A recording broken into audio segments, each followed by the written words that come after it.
আপনারা জানেন যে গতকাল আশুলিয়া থানাধীন পলাশবাড়ি এলাকায় একটি গোলাগুলির ঘটনা ঘটে। তারই জের ধরে ঢাকা ডিবি উত্তর আমাদের নতুন এসপি মহোদয় মোহাম্মদ মিজানুর রহমান স্যারের নির্দেশনায় আমরা কাজ শুরু করি এবং তারই ধারাবাহিকতায় গতকালকে আমরা 4 জনকে গ্রেপ্তার করি এবং অস্ত্র উদ্ধার করি।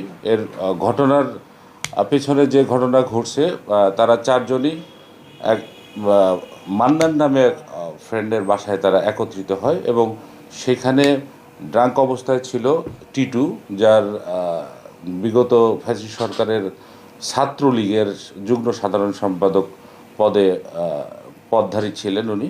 তো ওনার কাছেই অস্ত্রটা ছিল।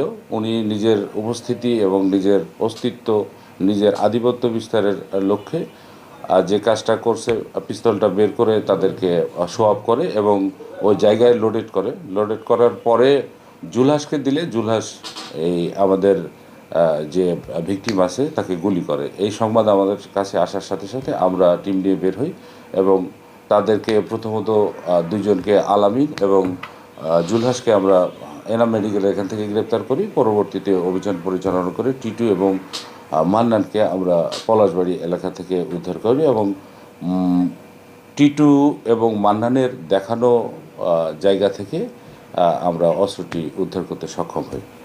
আজ আসামিদের জিজ্ঞাসাবাদে তাদের বিরুদ্ধে মামলা প্রক্রিয়াধীন এবং আমরা অলরেডি বিজ্ঞ আদালতে প্রেরণ করছি এবং তাদের জিজ্ঞাসাবাদের জন্যে মামলার আরও ঘটনা উদ্ঘাটনের জন্যে জিজ্ঞাসাবাদের লক্ষ্যে আমরা রিমান্ডের প্রেয়ার